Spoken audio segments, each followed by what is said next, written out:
Hey guys, Sandy here, and I am back with my Rediscover Your Stash kit to do these photos of my family and I at Muir Woods. Now this is last year, so we've got there. Everybody's here except for our son. He had to work. But I do have these great items from Chamel's Go Now Go. I have some stickers, the thickers. I also have the cut-apart sheet, which I want to use pieces of, but I also want to use this great green and cream chevron. I have this old basic gray paper that I think I'm going to use this yellow side on. This piece of crepe paper. This is the B side. It is called Blossom, and this is from Maggie Holden's Bloom. And then I went and pulled this little piece of navy polka dot from my stash. Not in the stash kit because I am realizing I do not have very many navy things and I needed a little bit more. Alright, let's see what I can do. Alright, now since I do have 5 photos across the page, and like I've said in my other layouts, I usually do put them straight across. However, I am pulling back from Chamel's 2011, I believe it was, 4x6 Photo Love class, and I'm kind of using that design where she staggers the photos so that they're kind of up and down across the page. And then you just kind of fill in the gap with paper and embellishments. So that's what I'm doing here. I've staggered the photos across the page, and I'm going to use that blank spot on the right side there as the title. The title's going to go on that page. That section of the page, I should say.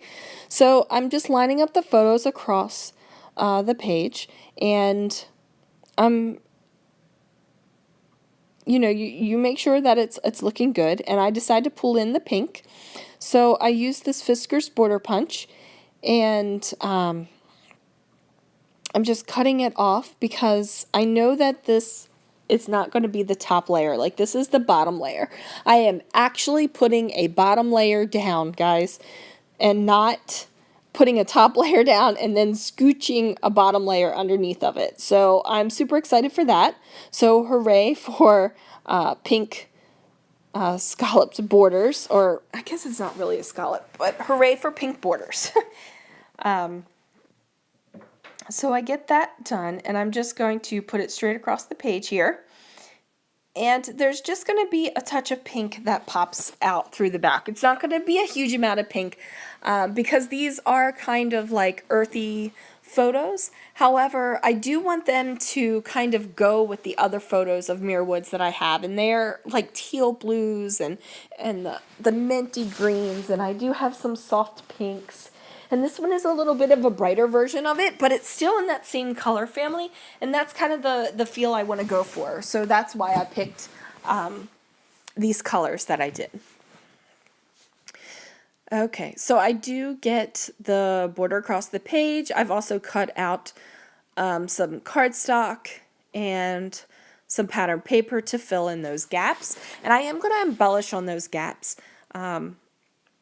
They're not just going to be like plain hunks of color. So I do use that green chevron paper, which is exciting because I definitely wanted to use that, and which is on the back of that cut apart sheet. Now that compass is the piece that I really wanted to use, so I go ahead and slap that down, and I'm just filling out that last little bit of empty space up there because I'm treating that chevron piece like a photo, like it's being considered the same size as the photo. So what I'm going to do is cut out another ticket, and this is actually kind of cool. I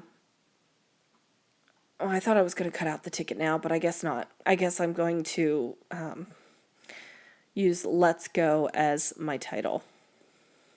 And I decided to use the Let's Go, even though we're not really going. We're all standing in front of these huge redwood trees because it's got adventure and travel and stuff on this compass. And really going to Muir Woods was an adventure. And I do decide to cut off the exclamation point off of Go because because the moment in that day didn't feel like an exclamation point day. When you go into Muir Woods, it's very quiet. Everybody's very subdued, except for the random screaming child running through the woods when they're not supposed to be in the woods. They're supposed to be on the pathway. Drives me insane. Tangent, sorry about that. It's more of a subdued day, so I just decided that the exclamation point wasn't really an appropriate moment. Now, I did want to use some of these travel stickers from Go Down Go, and I decide that I'm going to put this tag up here. However, it needs a little bit of dimension because I'm going to put some string through that hole just to give it a little bit of texture. So I use some foam, and I just slap that foam right on the back of the tag, and then I use my ATG just to add some more adhesive to the other side of the foam, and we stick that down. Now, I did use some distress ink on here. I have been inking some of the edges.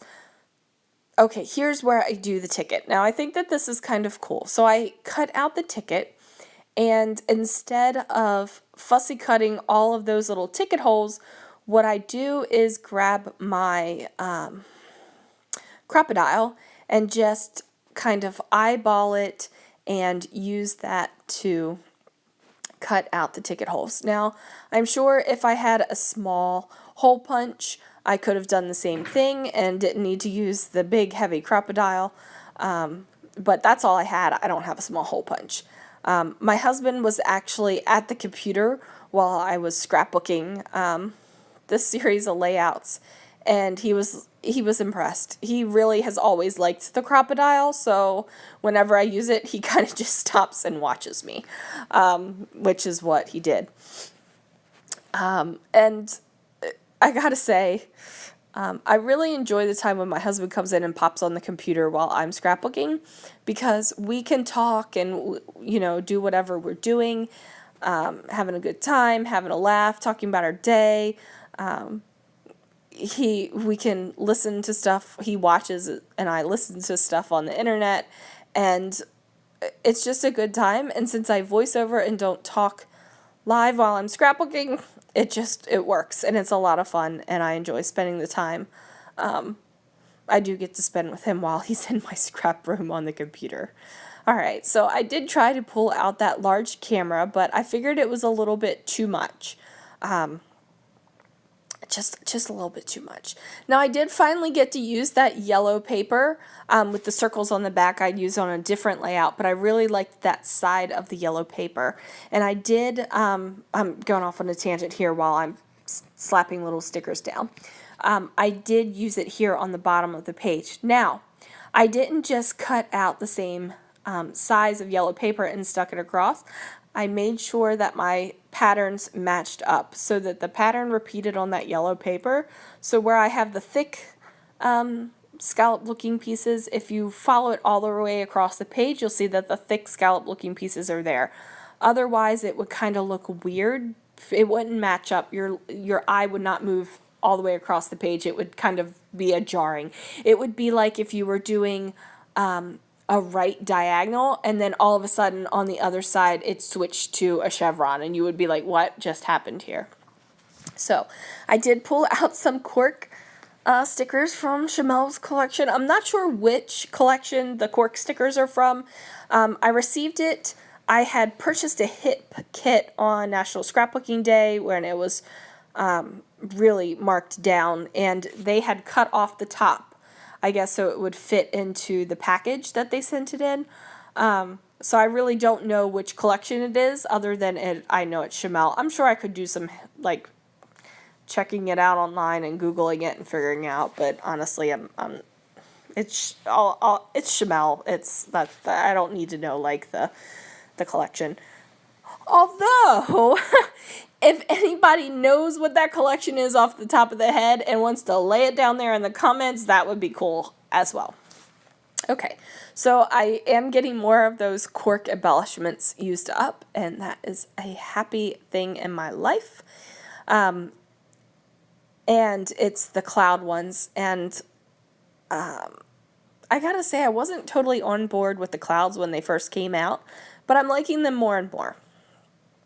Okay, so I'm just embellishing this little red block up above the title, and I'm just getting some pieces around, and basically I'm just finding little bits and pieces in my stash that can move around and fit.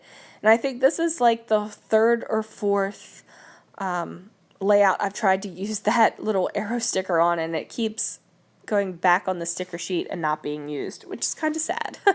So I do layer up that little blue star over the line of one of those arrows.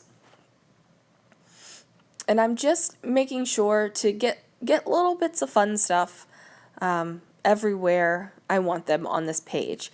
Like, what's really great about this design is that instead of the photos being straight across and you basically have like two huge lines of space to embellish, since these are staggered, you have little hunks of places to embellish, and it's a lot of fun. Like, you could really get in there and you could treat each individual one like a pocket, like you would like a pocket page, or you could even treat it like a mini layout. Like, there's all kinds of things that you can do with it. So I just added some baker's twine from Jelly Bean Soup to my tag, and I cut it off because it was just a little bit too much there. Just a little bit too much string. And I was playing with the idea of doing some sort of curlicue down here, which is what I'm messing around with. That doesn't end up making it onto the page. I just decide that, you know, I like that thought process where if I have it in one place on the page, I'm going to put it on another place on the page. But sometimes a tag is a tag and it just needs a little bit of string, and that's fine. Alrighty, so I definitely need to figure out a solution for that light that puts this band of white light across the photos. I've got to do something about that, but I'll get that figured out eventually. I've noticed that, okay, so when I hit 100 subscribers, I was supposed to get a tripod. I still haven't got the tripod yet. I'm kind of leaving that up to my husband. He's having the time of his life doing some research. But things happen in life and it got pushed to the back burner. Like, so, you know, this is fine. I'm standing up and scrapbooking now instead of sitting down, and I went back the other day and tried to sit down and scrapbook and it felt awkward. So who knows, maybe I'm moving back to being a standing scrapper. I've alternated through the years of my scrapbooking where I've been a standing scrapper and then not a standing scrapper, which would mean a sitting scrapper. Good grief. So I guess I'm just at that time where I'm back to standing. Now this is a Jelly Bean Soup sticker, and I just trimmed it down to layer underneath. I just wanted to bring some navy up to that part of the page as well, because I've got all these great colors. I've got the yellowy, I've got the red, I've got the green, I've got the pink. Like, I've got all these colors, and if I just said, I'm going to scrapbook a page with blue and red and pink and green and gold and cork and all, and you would be like, oh, really? But you know what? I like these colors together. I think that they look fine together, and I'm happy with it, and so there it is. Now, I did use these gold glitter enamel dots. I'm not exactly sure where they came from. Some of them are pretty big, but I just went ahead and scattered them around the page. And I was actually thinking about putting one in the center of that compass, and I completely forgot. I'm going to have to go look at the page and see if I should put one there now or if I should just leave it alone and call it a day. Alright guys, so I'm just putting that finishing touch on with some enamel hearts, and this 2-page spread is done. Thanks so much for watching, and I will catch you next time. Bye!